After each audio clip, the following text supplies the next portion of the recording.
Assalamu alaikum and hi everyone. I'm Zulfia from Zulfia's Recipes. எல்லாரும் எப்படி இருக்கீங்க? We all are doing good. இன்னைக்கு இந்த வீடியோல என்னோட ஒரு வீக்கெண்ட் vlog தான் பார்க்க போறீங்க. Beach outing and then weekly grocery shopping பண்ணது and அதுக்கப்புறம் வந்துட்டு எங்களோட டின்னர் இதெல்லாம் இந்த வீடியோல பார்க்க போறீங்க. கண்டினியூஸா ஒரு 10 நாள் வீடியோ போடல and அதுக்கப்புறம் இப்போதான் போடுறேன். உங்க எல்லாருக்கும் இந்த வீடியோ கண்டிப்பா பிடிக்கும்னு நினைக்கிறேன். இந்த வீடியோ வந்து நான் இந்த வீக்கெண்ட் வந்து ஷூட் பண்ணியிருந்தேன். ஜொஹான் வந்து பீச் போகணும்னு வந்து ரொம்ப கேட்டுகிட்டே இருந்தான். ஆக்சுவலி வந்து ஃபர்ஸ்ட் வந்து அவன் வந்து பீச்லலாம் வந்து இறங்குறதுக்கு பயப்படுவான். பட் இப்போல்லாம் வந்து பீச்சில் வந்து ரொம்பவே ஹாப்பியாக வந்து விளையாடுவான். ஸோ அவனை வந்து பீச்சுக்கு வந்து கூட்டு போகலான்னு பிளான் பண்ணோம். பட் என்ன அப்படின்னா வந்து பீச் போனாலுமே வந்து எனக்கு கண்டிப்பாக என்டர்டெய்னிங்காக இருக்காது. அவங்க 2 பேருக்கு என்டர்டெய்னிங்காக இருக்கும். ஏன்னா தண்ணியில் வந்து நான் இறங்க மாட்டேன். ஏன்னா இது வந்து பப்ளிக் பீச் தான் பார்த்தீங்களா. ஸோ லேடிஸ் ஒன்லி பீச் அந்த மாதிரிலாம் கிடையாது. அதனால் இவங்க 2 பேருக்கும் வந்து டவல் எடுத்து கொடுக்க, ஷார்ட்ஸ் எடுத்து கொடுக்குறது அண்ட் மண்ணிலிருந்து எதுவும் படாமல் எடுக்கிறது, இவங்களுக்கு ஃபுட் கொடுக்கறது இப்படின்னு இதுலேயே வந்து எனக்கு டைம் எல்லாம் போயிடும். அண்ட் மோர் ஓவர் வந்து போட்டு போகிறதுக்கு ஒரு செப்பல், பீச்சில் போடுறதுக்கு ஒரு செப்பல், அப்புறம் அந்த செப்பலை மண்ணு படாமல் திரும்ப எடுத்து உள்ளே வைக்கணும். ஐயோ இதெல்லாம் வந்து ஒரு பெரிய விஷயம். அதனால் வந்து எனக்கு ஜென்ரலி வந்து இந்த பீச் அவுட்டிங்கே வந்து பிடிக்கவே பிடிக்காது. பட் ஜொஹான் ஆசைப்படுறான் அப்படிங்கிறதுக்காக வந்து அவனை கூட்டு போயிருந்தோம். மோர் ஓவர் இங்கே வந்து வெயில் வந்து ரொம்ப இருக்கும் பார்த்தீங்களா. அதனால் வந்து இப்போ பீச் வந்து மஹ்ரபோட வந்து நமக்கு க்ளோஸ் ஆயிரும். ஸோ அதுக்கு முன்னாடி அந்த சன்செட்டோட வந்து பீச் வந்து க்ளோஸ் ஆயிரும். அதுக்கு முன்னாடியே விளையாடணும் அப்படிங்கிறப்ப நான் வந்து ஒரு 5 மணிக்கு கூட்டு போனேன். 5 மணிக்கெலாம் வந்து பார்த்தீங்கன்னா அவ்வளோ வெயில் இருக்கும். இவங்க தண்ணியில் இறங்கும் போது இவங்களுக்கு வந்து தெரியாது.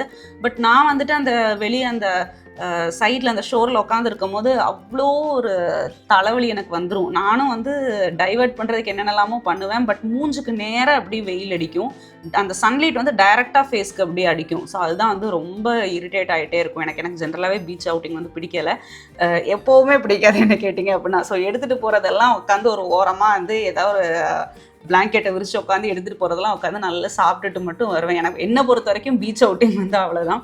ஸோ 2 பேரும் வந்துட்டு ஓரளவு கொஞ்சம் தண்ணியிலலாம் நல்லா விளையாடிட்டு வந்துட்டாங்க. விளையாடிட்டு வந்ததுக்கப்புறமா இவனுக்கு இங்கே வந்து ஃபுல்லாக ட்ரெஸ் சேஞ்ச்லாம் பண்ணி நீட்டாக அவனை வாஷ் பண்ணிவிட்டு அதுக்கப்புறம் வந்துட்டு எக்ஸ்ட்ரா தனியாக வந்து 2 பாட்டில் தண்ணி எடுத்துக்கிருவேன். அவனை ஜஸ்ட்டு கொஞ்சம் அப்படியே வாஷ் பண்ணிட்டு அதுக்கப்புறம் ட்ரெஸ் சேஞ்ச் பண்ணிட்டு அந்த வீக் வந்து ஷாப்பிங் பண்ண வேண்டியது இருந்துச்சு. ஸோ ஷாப்பிங் எல்லாம் பண்ணிவிட்டு அதுக்கப்புறம் தான் வந்து வீட்டுக்கு வந்தோம். நான் சொன்னேன் இல்லையா, ஓவர் ஹீட்டாக இருக்கும்போதே நிறைய ஜூஸ் குடிக்கணும்னு தோணும். நான்லாம் எக்கச்சக்கமாக இங்கே மில்க் ஷேக் அண்ட் ஜூஸ் எல்லாம் குடிச்சு நல்ல டம்மி ஃபுல்லாக தான் வந்து வருவேன் வீட்டுக்கு வரும்போது. பீச் போயிட்டு வரும்போது இந்த வீக்கான ஷாப்பிங் வந்து பண்ணிட்டு வந்திருந்தேன்.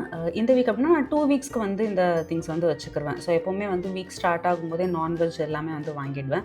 நான் இந்த வாட்டி வந்து ஃபிஷ், ப்ரான்ஸ், அதுக்கப்புறம் வந்துட்டு மட்டன் வாங்கியிருக்கேன். அண்ட் அந்த ஒயிட் கலரில் இருக்கிறது வந்து ஆட்டுக்கால் தான். பட் அது வந்து ஆஸ்திரேலியன் லேம்ப். அது நான் இதுதான் ஃபர்ஸ்ட் டைம் அதை யூஸ் பண்ண போகிறேன். நான் இன்னும் வந்து அதை குக் பண்ணல. குக் பண்ணதுக்கப்புறம் தான் அந்த பாயா எப்படி இருக்குன்னு சொல்லி நான் வந்து இந்தியன் மட்டன் தான் வந்து யூஸ் பண்ணியிருக்கிறேன். இது ஆட்டுக்கால் வந்து ஆஸ்திரேலியன் லேம்ப் வந்து இது வரைக்கும் யூஸ் பண்ணதில்லை. எவ்வளோ பியூர் ஒயிட்டாக இருப்பாருங்க. எனக்கு அது எப்படி இருக்க போகுதுங்கிறது எனக்கும் தெரியல. அண்ட் அது போக வந்துட்டு ஷாப்பிங் அப்படின்னாலே வந்து இந்த மாதிரி ஒரு டப்பா வந்து எப்படியாவது நான் எடுத்துகிட்டு வந்துடுவேன். ஏன்னா வந்து ஏதாவது எப்போவுமே வந்து இதெல்லாம் பார்க்கும்போது ஒரு ஆசை இருந்துகிட்டே தான் இருக்கும். எஸ்பெஷலி இது வந்து வெறும் 10 திரம் அப்படின்னு தான் போட்டிருந்துச்சு. அண்ட் இன்னொன்று வந்து BPA free, freezer safe and then dish washer safe அதெல்லாம் போட்டிருந்துச்சா. சரி எடுத்துகிட்டு வந்துடுவோம். நல்லா ஸ்டடியாக இருந்ததுங்கிறனால எடுத்துகிட்டு வந்துட்டேன். அண்ட் பால் வந்துட்டு ஜொஹானுக்கு வந்து ஃபுல் ஃபேட் வாங்குவோம். எனக்கும் சையதுக்கும் வந்து லோ ஃபேட் மில்க். அதுக்கப்புறம் தயிரும் வந்து வீட்டில் வந்து தேவைப்படும். ஆக்சுவலி ஒரு 1 kg தயிர் வாங்கினேன்னா எனக்கு 2 வாரத்துக்கு வந்து கரெக்டாக வந்துடும். அண்ட் சீஸ் வந்து ஆஃபரில் இருந்துச்சு. ஸோ அதனால் வந்து அது 4 பேக்கெட்ஸாக வாங்கினேன். நான் வந்து எப்போவுமே பன்னீர் தான் வாங்குவேன். செய்யறது வந்து இந்த வாட்டி டோஃபு வாங்க அப்படின்னா நான் இது வரைக்கும் டோஃபு சாப்பிட்டதே இல்லை. அது எப்படி செய்யணும்னு கூட தெரியாது. பட் வாங்கியிருக்கிறேன். இன்ஷால்லா ட்ரை பண்ணும்போது உங்களுக்கு நான் வீடியோ வந்து ஷேர் பண்ணுறேன். அதுக்கப்புறம் பிரெட், எக்ஸ் அதெல்லாம் வாங்கியிருக்கேன். ஸோ நான் சொன்னேன் இல்லையா, இது எல்லாமே வந்து 2 வாரத்துக்கு வரும். பிரெட் எல்லாமே வந்துட்டு அந்தந்த வீக் வந்து காலி பண்ணிடுவோம். ஏன்னா அதெல்லாம் வந்து எக்ஸ்பைரி டேட் வந்து ரொம்ப கம்மி தான், 4-5 நாள் தான் இருக்கும். மற்றதெல்லாம் நம்ம வச்சு யூஸ் பண்ணுற மாதிரி இருக்கிறதெல்லாம் வந்துட்டு எனக்கு 2 வீக்ஸே வரேன். தக்காளி பார்த்தீங்கன்னா ரொம்ப சூப்பராக இருந்துச்சு. லூலூவில் தான் வாங்கினேன். அதனால் இந்த பஞ்சாக யூஸ்வலி இந்த தக்காளி வந்து ரேட் வந்து அதிகமாக இருக்கும். அதனால் நான் நார்மலாக இந்த ஈரான் டொமேட்டோஸ் தான் வந்து வாங்குவேன். பட் இது வந்து அன்றைக்கி ஆஃபரில் இருந்துச்சு. வெறும் 5 திரம் சம்திங் அவ்வளோதான் இருந்தது அது. ஸோ அதனால் வந்துட்டு தக்காளி, பீட்ரூட்லாம் நீங்கள் பார்த்தீங்கன்னா காயெலாம் வந்து ரொம்ப கம்மியாக தான் வாங்குவேன். ஏன்னா வந்துட்டு எங்கள் வீட்டில் அது அந்த அளவுக்கு வந்து போகாது. இந்த சாம்பார், புளிக்குழம்புலாம் வந்து 10 நாளுக்கு ஒரு தடவை தான் வந்து வைப்போம். அதனால் இருந்தும் வாங்கணுமே அப்படிங்கிறதுக்காக கொஞ்சம் கொஞ்சம் வாங்கினேன். வெங்காயம், தக்காளி தான் யூஸ்வலி வந்து நிறைய போகும். நான் எப்போவுமே வந்து ஒரு இந்த வாரம் புளிக்குழம்பு வச்சேன்னா அடுத்த வாரம் சாம்பார் வைப்பேன். குழம்பு வந்து வாரத்துக்கு வந்து ஒரு தடவை தான் வந்து வைப்பேன். ஏன்னா அது வந்து யாருமே சாப்பிட மாட்டாங்க. சையதும் வந்து ரைஸ் சாப்பிட மாட்டார்.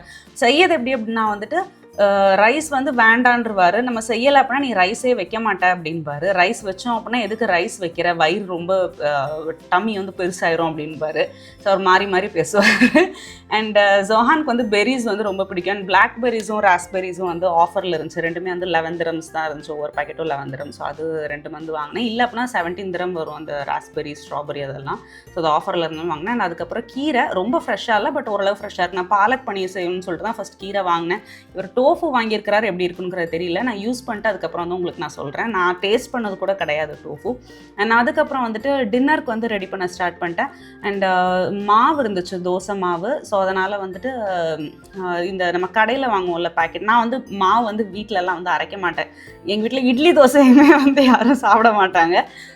ஊர்லெலாம் வந்துட்டு எப்போவுமே இட்லி தோசை வந்து சாப்பிடுவோம். பட் இங்கே வந்துட்டு இந்த இட்லி தோசை வந்து சையதும் சாப்பிட மாட்டார், ஜொஹானும் சாப்பிட மாட்டாங்க. எனக்கு மட்டும் என்ன அப்படின்னு ஸோ பாதி மாவு எடுத்துருக்கிறேன். அதில் வந்து பேக்கிங் சோடா, கொஞ்சம் உப்பு, அண்ட் தென் ரைஸ் பவுடர் வந்து போட்டிருக்கிறேன். இது நல்லா மிக்ஸ் பண்ணி வச்சுக்கலாம். ஸோ நான் வந்து ஸ்வீட் பணியாரம் அண்ட் தென் காரம் பணியாரம் ரெண்டுமே வந்து செய்ய போகிறேன். நான் கொஞ்சம் இது வந்து உப்பு கம்மியாக தான் இருக்கும் பேக்கெட் மாவு, அதனால் கொஞ்சம் உப்பு போட்டுட்டு baking soda and then rice powder அது மட்டும் போட்டிருக்கேன். அண்ட் நம்ம வந்து தாளித்து வந்து ஊற்றிடலாம். ஸோ தாளிச்சுட்டு ரொம்ப சூடாக இருக்கும்போதே வந்து ஊற்றக்கூடாது, கொஞ்சம் அது வந்து ஆறணும், அதுக்காக வச்சுருக்கிறேன். ஸோ இதில் வந்து என்ன போட்டிருக்கேன் அப்படின்னா கடுகு, உளுந்து, ஜீரகம் அண்ட் தென் கடலைப்பருப்பு. ஆக்சுவலி வந்து பணியாரமுக்கு வந்து நிறைய ப்ராசஸ் பண்ணுவாங்க, பச்சரிசி ஊற வைப்பாங்க, அது இதெல்லாம் பண்ணுவாங்க. நான் அவ்வளோ ரிஸ்க்கெல்லாம் எடுக்கிறதே கிடையாது. பேக்கெட் மாவு வாங்கி அதில் என்ன பண்ண முடியுமோ அதை பண்ணிவிடுவேன். ஸோ இல்லை இஞ்சி, பச்சை மிளகா அண்ட் தென் மல்லி இலை பேர் என்ன, கருவேப்பிலை, அதெல்லாம் போட்டு வந்து சாட்டே பண்ணியிருக்கிறேன். இதில் வந்து கொஞ்சம் வெங்காயமும் போட்டு இது நல்லா மிக்ஸ் பண்ணிடலாம். ஆக்சுவலி இந்த மாவுலேயே வந்து பணியாரம் வந்து ரொம்ப கிறிஸ்பியாக சூப்பராக நல்லா ஃப்ளஃபியாகவே வரும். நீங்கள் இங்கே இருக்கிறீங்க அப்படின்னா இதில் வந்து ட்ரை பண்ணி பாருங்கள், நல்லா தான் இருக்குது இதில். ஏன்னா அவ்வளோ புளிப்பு இருக்காது இல்லையா மாவு இங்கே, அதனால தான். அண்ட் மிச்சம் இருந்த மாவு வந்து இன்னொரு பாத்திரத்தில் வந்து ஊற்றிருக்கிறேன். ஸோ இது வந்து 2 ஹாஃபாக வந்து நான் பிரிச்சுருக்கிறேன். ஸோ எங்கள் வீட்டில் வந்து இது 2 ஹாஃப்னா உடனே அந்த ஒரு டைமுக்கே வந்து காலி ஆகிடும். இதுலேயும் வந்து ரைஸ் பவுடர், அதுக்கப்புறம் வந்து ஏலக்காய் தூள், கொஞ்சமாக பேக்கிங் சோடா அண்ட் இது பவுடர் ஜாக்கரி இருக்கு இல்லையா, ஸோ அதுவும் வந்து சேர்த்துருக்குறேன். இல்லை நீங்கள் வெல்லம் கரைச்சி ஊற்றுறீங்க அப்படின்னாலும் ஓகே, பட் நான் வந்து எது ஈஸியாக தான் வந்து நான் பண்ணிட்டு போயிடுவேன். ஸோ இது நல்லா மிக்ஸ் பண்ணிவிட்டு இது எல்லாமே வந்து ஒரு 20 minutes அப்படின்னு நம்ம செட்டில் ஆகட்டும்.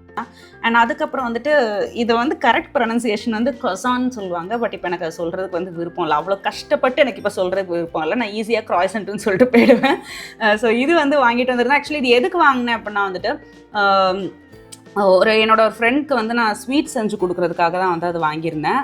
பட் என்ன அப்படின்னா வந்து பாதிலே எனக்கு கொஞ்சம் பிளான் மாறிச்சு. பட் திரும்ப ஒரு ஃபார்முக்கு வந்து ஸ்வீட் வந்து கடைசியில் செஞ்சுட்டேன். ஸோ இதில் வந்து உமாலி வந்து செய்ய போகிறேன். நான் இதுக்கு முன்னாடியே வந்து நிறைய வீடியோஸில் வந்து இது வந்து ரெசிபி வந்து போட்டிருப்பேன். ஸோ அவங்களுக்கு ஒரு பவுலில் எடுத்துட்டேன். இன்னும் கொஞ்சம் ஒரு 4 செப்பரேட் பவுலில் வைக்கலாம் அப்படின்னு சொல்லிட்டு இது எங்களுக்கு வைக்கலாம் அப்படின்னு இதுலேயும் வந்துட்டு ஸோ அந்த croissants வந்து கொஞ்சம் கொஞ்சமாக வந்து பிச்சு போட்டு எடுத்து வச்சிட்டேன். அதுக்கப்புறம் தான் தோணுச்சு, எதுக்கு நம்ம 4 பவுலை வந்து வேஸ்ட் பண்ணணும், ஏன்னா திரும்ப அதை வாஷ் பண்ண வேண்டிய சூழ்நிலை வருமே அப்படின்னு சொல்லிட்டு கடைசியில் 4 பவுலில் இருக்கிறத ஒரே பவுலில் ஃபைனலாக வந்து மாற்றிட்டேன். இது யூஸ்வலி வந்து பஃப் பேஸ்ட்ரி ஷீட்ஸ் இருக்குது பார்த்தீங்களா, அதில் தான் வந்து பண்ணுவாங்க. பட் அதை விட வந்து ரொம்ப ஈஸி வந்து இதில் பண்ணுறது தான் croissants. எனக்கு ரெடிமேடாக வந்து கிடைக்கும் இல்லையா, ஸோ அதனால் வந்து ஈஸி. அதுனா வந்து அவனில் வச்சு நீங்கள் ரெடி பண்ணணும். உங்கள் வீட்டுக்கு கெஸ்ட்ஸ் வராங்க அப்படின்னா குயிக்காக நீங்கள் ஏதாச்சும் ஒரு அரபிக் டெசர்ட் பண்ணணும்னு நினச்சிங்கன்னா வந்து இதுதான் வந்து ஒரு பெஸ்ட் ஆப்ஷனாக இருக்கும் உங்களுக்கு. பட் நம்ம ஊரில் ரெடிமேட் croissants கிடைக்கிறது வந்து கொஞ்சம் கஷ்டம். பட் இங்கே வந்து ரொம்ப ஈஸியாக கிடச்சிரும். ஸோ நான் சொல்ல இல்லையா 4 பவுல் நம்ம எதுக்கு எடுக்கணும் அப்படின்னு சொல்லிட்டு சின்னதாக இதிலே போட்டேன். அண்ட் என்னோடய ஃப்ரெண்டு கொடுக்குறதையும் வந்து நான் ஃபைனலாக வந்து மாற்றிட்டேன். ஆக்சுவலி இதுக்கு என்னெல்லாம் தேவை அப்படின்னா வந்து பால் வேணும், கண்டென்ஸ் மில்க், அண்ட் அதுக்கப்புறம் ஏதாச்சும் ஒரு க்ரீம், ஃப்ரெஷ் க்ரீமோ திக் க்ரீமோ ஏதாவது க்ரீம் எடுத்துக்கோங்க. பால் வந்து நான் இதில் ஒரு பாத்திரத்தில் ஃபுல்லாக கம்ப்ளீட்டாக 1 லிட்டர் ட்ரான்ஸ்ஃபர் பண்ணிட்டேன். நீங்கள் கண்டென்ஸ் மில்க் எடுக்கிறீங்க அப்படின்னாலுமே வந்து கொஞ்சம் சுகர் எடுத்துக்கோங்க. ஏன்னா இது வந்து சின்ன டின் கண்டென்ஸ் மில்க் தான் எடுத்துருக்கிறேன் பார்த்தீங்களா. ஸோ இது வந்து கொஞ்சம் அந்த ஒரு மில்கி ஃப்ளேவர் நல்லா என்ஹான்ஸ் பண்ணி காட்டும். அது போக நீங்கள் வந்து சுகரும் வந்து கொஞ்சம் எடுக்க வேண்டியது வரும். ஸோ கண்டென்ஸ் மில்க் ட்ரான்ஸ்ஃபர் பண்ணிவிட்டு அண்ட் அதுக்கப்புறமா வந்து எல்லாமே நான் அட் அ டைம் போட்டுருவேன். அந்த பால் வந்து லைட் ஹீட்டில் இருக்கும் தெரியுமா, அப்போவே வந்து வெனிலா எசன்ஸ், அதுக்கப்புறம் கண்டென்ஸ் மில்க் அண்ட் அது கூட வந்துட்டு க்ரீம் இதெல்லாம் வந்து ஃபர்ஸ்ட்டே வந்து நம்ம சேர்த்துடலாம். அண்ட் இதில் வந்துட்டு திக் க்ரீமும் வந்து சேர்த்துருக்குறேன். ஃப்ரெஷ் க்ரீம் இருக்குது அப்படின்னா ஃப்ரெஷ் க்ரீம் கூட நீங்கள் வந்து எடுத்துக்கலாம். ஏதாவது ஒரு க்ரீம் வந்து ஆட் பண்ண அவ்வளோதான். இல்லை நமக்கு இந்த ஆல் பர்பஸ் க்ரீம் கூட கிடைக்கும் நெஸ்லேயில், ஸோ அது கூட வந்து சேர்த்துக்கிறேன். இதெல்லாம் சேர்த்ததுக்கப்புறம் நல்ல ஒரு மீடியம் ஹீட்டில் வச்சு நம்ம ஸ்டிர் பண்ணிகிட்டே இருக்கலாம். ஓரளவு ஒரு பாயில் வந்ததுக்கப்புறம் நம்ம ஸ்டவ் ஆஃப் பண்ணிடலாம். இது சூடாக இருக்கும் போதே வந்து நீங்கள் போர் பண்ணிக்கலாம். நான் சொன்னேன் இல்லை எக்ஸ்ட்ரா சுகர் வந்து போடணும் அப்படின்னா, ஏன்னா கண்டென்ஸ் மில்கில் இருக்க ஸ்வீட்னஸ் மட்டுமே பத்தாது. ஏன்னா 1 லிட்டர் பால் அது வந்து ரொம்ப சின்ன ஒரு பாட்டிலில் கண்டென்ஸ் மில்க் தானே எடுத்திருந்தேன். ஸோ இதில் வந்துட்டு நம்ம ஓரளவு லைட்டாக ஆறி இருந்துச்சு, பட் இன்னும் அதில் ஹீட் இருந்துச்சு. ஸோ அதை அப்படியே வந்து நான் மாவில் வந்து ட்ரான்ஸ்ஃபர் பண்ணிட்டேன். ஸோ நமக்கு வந்து கார பணியாரமுக்கு வந்து மாவு வந்து ரெடி ஆயிடுச்சு. ஸோ இதில் வந்து ரொம்ப ஈஸியாக எனக்கு இந்த டின்னர் வந்து முடிஞ்சிடும். இது கூட வந்து ஏதாவது ஒரு சட்னி மட்டும் நான் அரைச்சிக்கிருவேன். அந்த கார பணியாரம் விட ஸ்வீட் பணியாரம் தான் வந்து அதிகமாக வந்து நாங்கள் சாப்பிடுவோம். பட் இருந்தும் ஒரே அது மட்டும் வைக்க முடியாதுன்னு சொல்லிட்டு இது வச்சுக்கிறோம். அண்ட் நான் கட் பண்ணி வச்சிருந்த croissants இருக்குல்ல, இதை நான் வந்து இன்னைக்கு செய்ய வேண்டாம்னு ஃபர்ஸ்ட் எடுத்து வச்சுட்டேன். அதுக்கப்புறம் வந்துட்டு சரி வேண்டாம், அது ஏன்னா அது ஜஸ்ட் பிரெட் தான், அது வந்து எக்ஸ்பயர் ஆகிடக்கூடாது. இல்லை 3 days தான் அதோட வேலிடிட்டி இருக்குது. நம்ம இன்னைக்கு விட்டாச்சுன்னா அதுக்கப்புறம் சோம்பேறிப்பட்டு செய்ய மாட்டோம்னு சொல்லி கையோடைய செஞ்சிடலாம் அப்படின்னு சொல்லிட்டு அதையும் வந்து நான் ஆக்சுவலி அந்த மில்க் வந்து எடுத்து ஃப்ரிட்ஜில் வச்சிடலாம் ஆறுனதுக்கப்புறம் அப்படிங்கிற மாதிரி நினச்சிருந்தேன். பட் வேணாம், ஒரே நாளே செஞ்சிடலாம் அப்படின்னு சொல்லிட்டு நான் என் ஃப்ரெண்டுக்கு கொடுக்குறது வந்துட்டு அந்த சில்வர் ஃபாயிலில் வந்து போட்டேன். ஸோ அது வந்து டைரெக்டாக வந்து பேக்கிங்குள்ளே அவனில் வந்து வச்சுடுவேன். அண்ட் நாங்கள் சாப்பிட்றதுக்கு வச்சுருந்தது வந்துட்டு இன்னொரு ட்ரேயில் வந்து ஒரு கண்ணாடி ட்ரேயில் வந்து ட்ரான்ஸ்ஃபர் பண்ணிட்டேன். ஸோ நான் இப்படி தான் வந்து ஒவ்வொரு டைம் ஒரு பிளான் பண்ணுவேன், திடீர்னு அந்த பிளான் வேண்டான்னு சொல்லி விட்டுடுவேன், திரும்பி அதுலேயே ரிட்டர்ன் பண்ணுவேன். எனக்கே வந்து என்னை வந்து கெஸ் பண்ணவே முடியாது அடுத்து நான் என்ன பண்ண போகிறேன் அப்படிங்கிறது. ஸோ மில்க் இருக்கு இல்லையா, மில்க் நல்லா சூடாக இருக்கும் போதே வந்து அதில் வந்து ஃபுல்லாக போர் பண்ணிவிட்டேன். அவன் வந்துட்டு ப்ரீஹீட் பண்ணி வச்சுக்கோங்க ஒரு 180 degree Celsius. நீங்கள் ஓடிஜி யூஸ் பண்ணுறீங்கன்னா 180 degree Celsiusல ஒரு 10 minutesக்கு வந்து ப்ரீஹீட் பண்ணிடுங்க. பட் நான் வந்துட்டு இந்த குக்கிங் ரேஞ்ச் இருக்கு இல்லையா கீழே, அதில் இருக்க அவனில் தான் வந்து வைக்கிறேன். பட் எனக்கு குக்கிங் ரேஞ்ச் அவன் விட ஓடிஜி வந்து பிடிக்கும். ஆனால் இப்போ அது எல்லாத்தையும் விட ஏர் ஃப்ரையர் வந்து இன்னும் கொஞ்சம் ஈஸியாக இருக்குது. பட் ஏர் ஃப்ரையரில் நம்ம இவ்வளோ பெரிய ட்ரேலாம் வந்து சிங்கிள் டைம் அப்படியே வைக்க முடியாது இல்லையா. ஸோ அதுக்காக நான் வந்து குக்கிங் ரேஞ்சில் தான் வச்சுருக்கிறேன். மேலே வந்து நட்ஸ் வச்சு நம்ம வந்து கார்னிஷ் பண்ணிவிட்டு அவனில் வந்து நான் வந்து குக்கிங் ரேஞ்ச் யூஸ் பண்ணுறதுனால இதில் வந்து நான் சிம்மரில் வந்து ஒரு 20 minutesக்கு வந்து நான் பேக் பண்ணி எடுத்துக்கிடுவேன். ஸோ இது வந்து டைரெக்டாக அப்படி பேக் பண்ணி எடுத்ததுக்கப்புறமா வந்து நீங்கள் டைரெக்டாக சர்வ் பண்ணலாம். ரொம்பவே நல்லாயிருக்கும். இது கண்டிப்பாக நீங்கள் இதை வந்து ட்ரை பண்ணி பார்க்கணும். அண்ட் சட்னியும் வந்து ரெடி ஆயிடுச்சு. சட்னிக்கும் வந்து சைடில் தாளிச்சு அதுவும் எடுத்துட்டேன். இங்கே நமக்கு யூஏயில் பார்த்தீங்க அப்படின்னா, யூஏன்னு இல்லை, ஜென்ரலாக எல்லா கல்ஃப் கண்ட்ரீஸ்லையும் வந்து உங்களுக்கு வந்து இந்த பிரேக்ஃபாஸ்ட் ஆப்ஷன்ஸ் வந்து நிறைய இருக்கும். டின்னர் அண்ட் பிரேக்ஃபாஸ்ட் ஆப்ஷன்ஸ், இந்த ரெடிமேட் சப்பாத்தி ஆகட்டும், பரோட்டா, அண்ட் தென் மாவு, இடியாப்பம், அது எல்லாமே வந்து ஈஸியாக கிடைக்கும். ஸோ இந்த பிரேக்ஃபாஸ்ட் டின்னர் வந்து ஒரு பெரிய விஷயமாவே இருக்காது எனக்கு இங்கே. பட் ஸ்டில் நிறைய பேர் வந்து இங்கே கிரைண்டர் எடுத்துகிட்டு வருவாங்க. இந்தியாவிலேருந்து கிரைண்டர் எடுத்துகிட்டு வந்து அதுக்கப்புறம் ரெகுலராக மாவு அரைப்பாங்க. அது வந்து யாருக்கு யூஸ் ஆகும் அப்படின்னா, வீட்டில் இட்லி தோசை சாப்பிட்றவங்களுக்கு வந்து யூஸ் ஆகும். எங்கள் வீட்டில் வந்து இட்லி வந்து போடுறதே இல்லை, அதை விட்டுருங்க அந்த கதையை. தோசை வந்துட்டு எப்போவாச்சும் ரேராக தான் வந்துட்டு, அதுவும் எனக்கு வந்து தோணணும் தோசை சாப்பிடணும். ஏன்னா இவங்க 2 பேருக்கும் வந்து தோணவே தோணாது அது. அதனால் வந்து எனக்கு எப்போமாச்சும் சாப்பிட்ணுன்னு தோணுனா மட்டும்தான் வந்து நான் தோசையே வந்து ஊற்றுவேன். ஸோ அதனால் வந்து எனக்கு கிரைண்டர் வந்து தேவைப்படாது. ஒரு இடம் வந்து இங்கே கிடைக்கும். பட் நிறைய பேர் வந்து இங்கே கிரைண்டர் எடுத்துகிட்டு வந்து இது பண்ணுவாங்க. ஸோ பேக் பண்ணி அது என் ஃப்ரெண்டுக்கு வந்து கொடுத்துட்டேன். அண்ட் இந்த சைடு வந்துட்டு நம்ம பணியாரம் வந்து போடுறதுக்கு வந்து ஸ்டார்ட் பண்ணிட்டேன். ஸோ இது வந்து கேஸ்ட் அயர்ன் பணியாரம் பேன். நான் இதுக்கு முன்னாடி நெஸ்டாஷியான்னு ஒரு பிராண்ட் வந்து நான் காட்டியிருப்பேன். ஸோ அதில் உள்ளது ரொம்ப நல்லாயிருக்கும் இந்த இது. பட் ஓவர் வெயிட்டாக இருக்கும். அண்ட் மெயின்டெனன்ஸ் வந்து ரொம்பவே முக்கியம். உங்களுக்கு வந்து நான்ஸ்டிக் மாதிரி ஒட்டாமல் வரணும் அப்படின்னு நினச்சிங்கன்னா வந்து அதுக்கேற்ற மாதிரி நீங்கள் வந்து இதை மெயின்டைன் பண்ணணும். அண்ட் பணியாரம் பொறுத்த வரைக்கும் ஓரளவு ஒரு 1/2 tablespoon எண்ணெய் வந்து அதில் இருக்கணும். கொஞ்சம் எண்ணெய் வந்து நிறைய எடுக்கும் பணியாரம். நான்ஸ்டிக் வந்து உங்களுக்கு இவ்வளோ இது இருக்காது. பட் நீங்கள் அது வந்து கொஞ்சம் unhealthy. So cast iron use பண்ணிங்கன்னா ரொம்ப ஈஸி தான் அது. ஸோ நல்லா சாஃப்ட் அண்ட் ஃப்ளஃபி பணியாரம் வந்து உங்களுக்கு கிடச்சிரும். உங்கள் எல்லாருக்கும் இந்த வீடியோ கண்டிப்பாக பிடிச்சிருக்கும்னு நினைக்கிறேன். பிடிச்சிருந்தா லைக் பண்ணுங்கள், உங்களோட தாட்ஸ் கமெண்ட்டில் ஷேர் பண்ணுங்கள். இன்ஷால்லா நம்ம இன்னொரு வீடியோவில் பார்க்கலாம். தேங்க்யூ ஸோ மச் ஃபார் வாட்சிங்.